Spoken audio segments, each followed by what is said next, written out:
মা ফাতেমার ছোট বোন কুলসুমের বাড়িতে মেহমানের দাওয়াতে উপস্থিত হতে একদিন মা ফাতেমার বোন কুলসুমের বাড়িতে অনেক বড় খাবারের আয়োজন করা হলো। সবাই সেখানে দাওয়াত পেলেন। সবাই কুলসুমের বাড়িতে আস্তে আস্তে খাবারের জন্য সে মেহমানেরা উপস্থিত হতে লাগলেন। নবী করিম সাল্লাল্লাহু আলাইহি ওয়াসাল্লাম সেখানে গেলেন। সেখানে তিনি সবাইকে দেখতে পেলেন। তারপর কুলসুম নবী করিম সাল্লাল্লাহু আলাইহি ওয়াসাল্লামকে দেখে সালাম দিয়ে বললেন, হে আল্লাহর প্রেরিত রাসূল, আমার পিতা, আপনি আমার দাওয়াতে এসেছেন। আমি অনেক খুশি হয়েছি। আপনি এখানে বসুন। প্রিয় বন্ধুরা, আমরা অনেকেই জানি না কুলসুম ছিলেন ধনসম্পত্তির দিক থেকে অনেকটাই স্বাবলম্বী। মা ফাতেমা ছিলেন অত্যন্ত গরিব, কিন্তু অত্যন্ত গরিব হওয়া সত্ত্বেও তিনি দিন প্রচার এবং ঈমান আমলের দিকে বেশ ছিলেন অটল। কেনই বা থাকবেন না?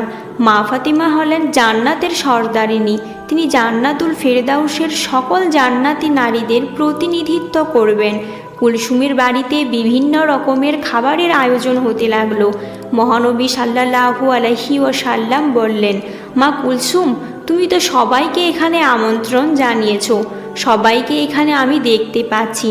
শহরের বিভিন্ন লোক তোমার এই মেহমানেরা অংশগ্রহণ করার জন্য এখানে এসেছে। সবাই নিশ্চয়ই ভালো মন্দ খাবার খেয়ে এখান থেকে চলে যাবে। নিঃসন্দেহে অনেক সুন্দর এবং ভালো একটি আয়োজন করেছো তুমি। তুমি কাকে কাকে এখানে আমন্ত্রণ জানিয়েছো? কুলসুম বললেন, হ্যাঁ, আমার পিতা আল্লাহ রাসূল, আমি আমার দাওয়াতে এই শহরের সবাইকে আমন্ত্রণ জানিয়েছি। সকল লোকেদের এখানে আমন্ত্রণ জানিয়েছি। কেউ তো এখানে বাদ নেই। নবী করিম সাল্লাল্লাহু আলাইহি ওয়াসাল্লাম বললেন, তুমি সবাইকে আমন্ত্রণ করেছো, কিন্তু একজনকে তো আমন্ত্রণ করনি। কুলসুম বললেন, কে সে বাবা? কাকে আমি আমন্ত্রণ করিনি? নবী করিম সাল্লাল্লাহু আলাইহি ওয়াসাল্লাম বললেন, সেটা তো তোমার অজানা হওয়ার কথা নয়। সে তো তোমারই রক্তের সম্পর্ক, তোমার আপন বোন ফাতেমা। কুলসুম একটু চুপ হয়ে রইলেন। সে ফাতেমাকে ইচ্ছা করেই আমন্ত্রণ করেনি, কারণ ফাতেমা ছিল অনেকটাই গরিব। তার পোশাক আশাক ভালো ছিল না। কুলসুম ভেবেছিল ফাতেমা যদি এই আমন্ত্রণে আসে তাহলে তার মান সম্মানে হানি ঘটবে, তাই তিনি তাকে আমন্ত্রণ করেনি। এদিকে কুলসুম যখন বড় বড় দাওয়াতের আয়োজন করলো, ভালো ভালো খোরমা পোলাও ও খাবারের আয়োজন করলো, মা ফাতেমার আপন বোন কুলসুম শহরের সবাই আমন্ত্রণ করে খাওয়াচ্ছে, তখন ফাতেমা সে সময় একবেলাও খেতে পারছিল না। মা ফাতেমা এবং তার দুই সন্তান হাসান এবং হুসাইন ক্ষুধার জ্বালা সহ্য করতে না পেরে তার মাকে বলছিল, মা, আমাদের খুবই ক্ষুধা লেগেছে, আমরা আর ক্ষুধার জ্বালা সহ্য করতে পারছি না, তুমি আমাদের কিছু খাবার দাও। এই কথা শুনে মা ফাতেমার চোখ থেকে যেন অঝরে পানি ঝরছিল এবং মনে মনে সে ভাবছিল, এই মাসুম বাচ্চার মুখে আমি কি তুলে দেব? এখন আমি না হয় ক্ষুধার জ্বালা সহ্য করতে পারছি, কিন্তু এই মাসুম বাচ্চা দুটো তো ক্ষুধার জ্বালা সহ্য করতে পারছে না। ফাতেমার কান্নায় তখন আল্লাহর আরশ কেঁপে উঠল। আল্লাহর আপন বোনের বাসায় কোনো খাবার নেই। হাসান হুসাইন সেই বেলায় ক্ষুধার জ্বালা যন্ত্রণায় কাতরাচ্ছে। তখন ওই মা ফাতেমার আপন বোন কুলসুমের বাড়িতে ভালো মন্দ খাবারের আয়োজন করা হচ্ছে। অনেক ধরনের ভালো খাবার, খুরমা পোলাও আয়োজন করা হয়েছে। অনেক মানুষ এসেছে, তারা সবাই দাওয়াত পেয়েছে, কিন্তু গরিব বলে মা ফাতেমাকেই দাওয়াত দিল না। তার আপন রক্তের বোন কুলসুম নবী করিম সাল্লাল্লাহু আলাইহি সাল্লাম কুলসুমকে দেখে বললেন, তুমি মা ফাতেমাকে দাওয়াত না দিয়ে ভুল করেছো। সে তোমার আপন বোন। এখানে যেহেতু সবাই এসেছে, তারও আসা প্রয়োজন ছিল। তোমার তাকে আমন্ত্রণ করা উচিত ছিল। কুলসুম নবী করিম সাল্লাল্লাহু আলাইহি ওয়াসাল্লামকে খাবার খেতে বসার জন্য অনুরোধ করলেন এবং সে এড়িয়ে গিয়ে অন্যদিকে চলে গেলেন। সবাই খাবার খেতে আসতে লাগলো। খাবার শেষ হতে লাগলো। কুলসুম সব কিছু খেয়াল করতে লাগলেন। নবী করিম সাল্লাল্লাহু আলাইহি ওয়াসাল্লাম অনেক কষ্টে ভাবতে লাগলেন, সে কি করে সেখানে খাবার গ্রহণ করবে। তার সব থেকে আদরের মেয়ে ফাতেমা সে সেখানে আসেনি। তার কলিজার টুকরা দুই নাতি হাসান এবং হুসাইন ক্ষুধার জ্বালায় কাতরাচ্ছে। এইসব দেখে নবী করিম সাল্লাল্লাহু আলাইহি ওয়াসাল্লামের মনে অনেক কষ্ট পেল। তারপর মা ফাতেমার কাছে যখন হাসান হুসাইন ক্ষুধার জ্বালায় চিৎকার করছিল, মা ফাতেমা কোনো উপায় না পেয়ে শুধু চুল্লিতে গরম পানি দিয়ে ফোটাতে লাগলো এবং হাসান হুসাইনকে বলল, এই তো বাবা, একটু পরেই খাবার হবে, তোমরা যাও পাহাড়ের কাছে গিয়ে খেলা করো, আমি রান্না হলেই তোমাদেরকে ডাকবো।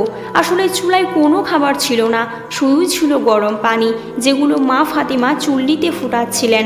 কারণ ছেলেদেরকে তো কিছু একটা বোঝাতে হবে, তার ঘরে যে কোনো খাবার নেই, সে শুধুই এই অবস্থা দেখছিলেন আর চোখ থেকে অঝরে পানি ঝরছিলেন। তারপরে আপন বোনের বাসায় খাবারের আয়োজন শুরু হতে লাগলো। তারপর সবাইকে খাবারের জন্য কুলসুম যখন খাবারের পাত্রের কাছে গেলেন, সেই ঘটনা দেখে তো সে অবাক হয়ে গেলেন। কারণ তিনি যখন খাবারের পাত্রের কাছে গিয়ে খাবারের ঢাকনা একে একে উপরে তুলেছিলেন, তিনি দেখলেন রান্না করা সকল ভালো খুরমা পোলাও, মাংস সব কিছুই যেন কয়লা হয়ে গিয়েছে। তিনি বললেন, হায় আল্লাহ, এ কি করে সম্ভব, এ কি করে হলো?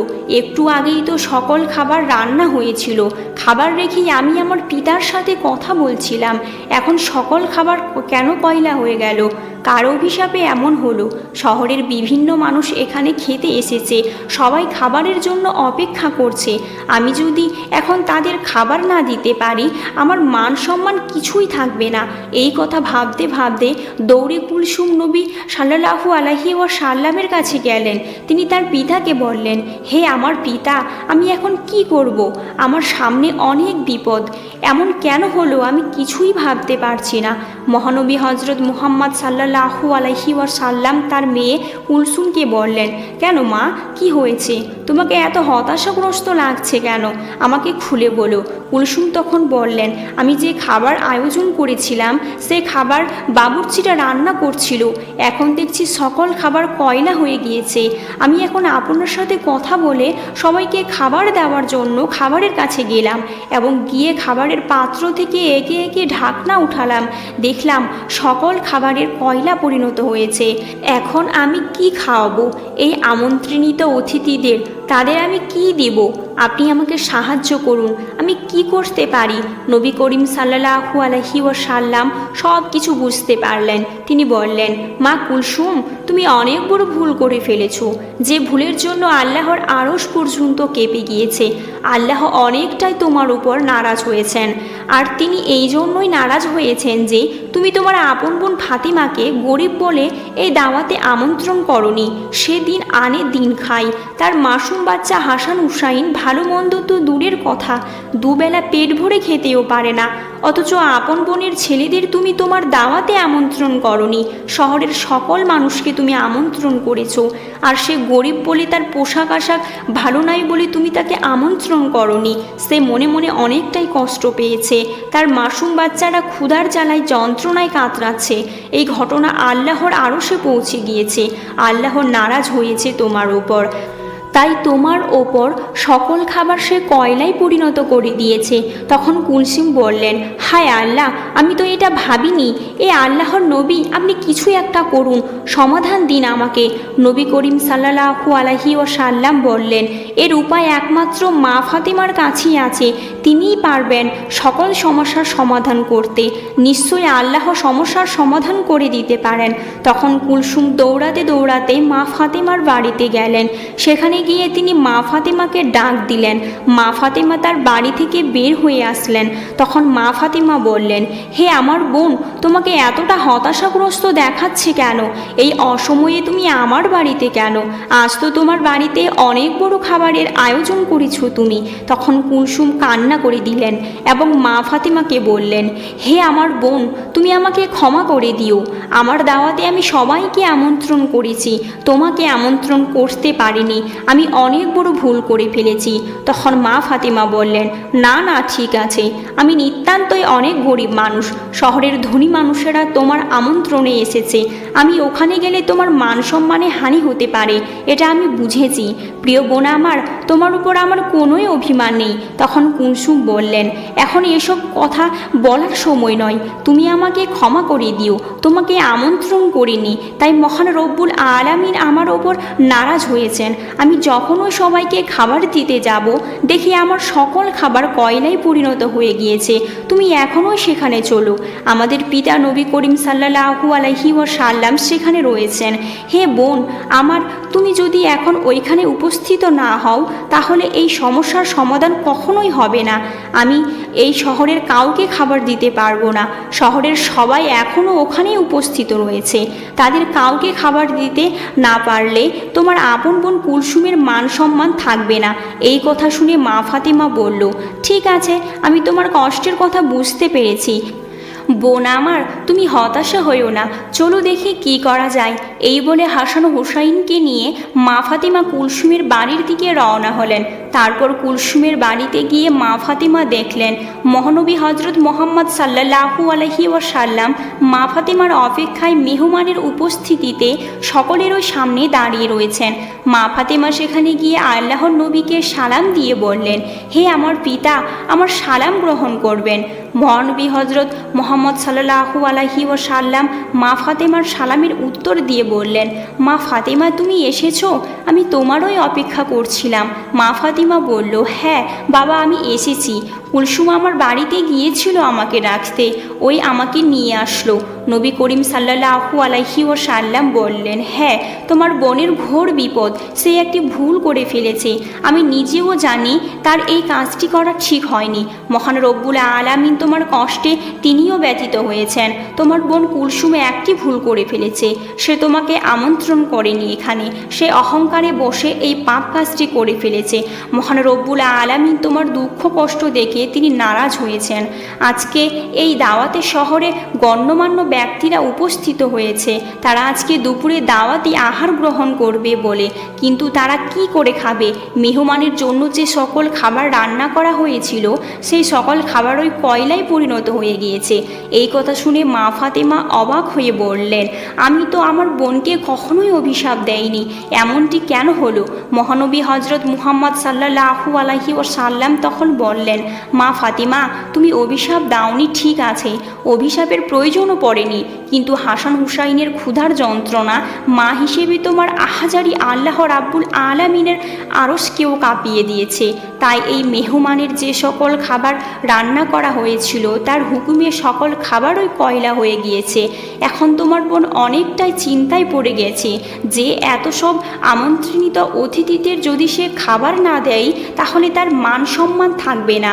নবী করিম সাল্লাল্লাহু আলাইহি ওয়াসাল্লামকে মা ফাতেমা বললেন, হে আমার পিতা, আমার এখানে কি করণীয় রয়েছে? নবী করিম সাল্লাল্লাহু আলাইহি ওয়াসাল্লাম তখন মা ফাতেমাকে বললেন, তুমি যদি মন থেকে কুলসুমকে ক্ষমা করো এবং আল্লাহর দরবারে দোয়া করো, হয়তোবা ওই আল্লাহই সব সমস্যার সমাধান করে দেবেন। তখন মা ফাতেমা বললেন, ঠিক আছে বাবা, আমি যাচ্ছি। এই বলে সেখানে খাবার রান্না করা হচ্ছিল, যেখানে সকল খাবার কয়লায় পরিণত হয়েছিল। মা ফাতেমা কুলসুমকে নিয়ে সেই জায়গায় গেলেন। আল্লাহর নাম নিয়ে বিসমিল্লাহ বলে সকল খাবারের পাত্রে কাপড় দিয়ে তিনি ঢেকে দিলেন। তারপর আল্লাহর দরবারে মা ফাতেমা দোয়া করলেন। দোয়া করার পর কুলসুমকে বললেন, তুমি খাবারের উপর থেকে এই কাপড়গুলো তোলো। কুলসুম যখন খাবারের পাত্রের উপর থেকে কাপড় সরালেন, তারপর সে দেখলেন যে সকল খাবার কয়লায় পরিণত হয়ে গিয়েছিল, সেই সকল খাবার সে আগের অবস্থায় ফিরে এসেছে। কুলসুম আল্লাহর দরবারে শুকরিয়া করলেন। মা ফাতেমা ও আল্লাহর দরবারে শুকরিয়া আদায় করলেন। তখন মা ফাতেমা কুলসুমকে বললেন, বোন, তুমি আমন্ত্রিত সকলকে এখন খাবার পরিবেশন করো। কুলসুম ফাতেমাকে ধন্যবাদ দিয়ে বলল, তুমি আমাকে ক্ষমা করে দিও বোন, অহংকারের বশে অর্থ সম্পদের লোভে আমি অন্ধ হয়ে গিয়েছিলাম। তারপর মা ফাতেমা ও কুলসুম নবী করিম সাল্লাল্লাহু আলাইহি ওয়াসাল্লামের কাছে আসলেন। নবী করিম সাল্লাল্লাহু আলাইহি ওয়াসাল্লাম মা ফাতেমাকে ধন্যবাদ জানিয়ে আল্লাহর দরবারে শুকরিয়া আদায় করলেন। প্রিয় বন্ধুরা, এই ভিডিওটিতে এটাই বোঝানো হয়েছে আপনারা কখনোই গরিব মানুষদের দেখে অহংকার করবেন না। ভিডিওটিতে দেখা সকল ছবি ও দৃশ্য কাল্পনিক, শুধুমাত্র বোঝানোর জন্য ব্যবহার করা হয়েছে। আর সবার কাছে অনুরোধ, চ্যানেলটি সাবস্ক্রাইব করে পাশে থাকবেন।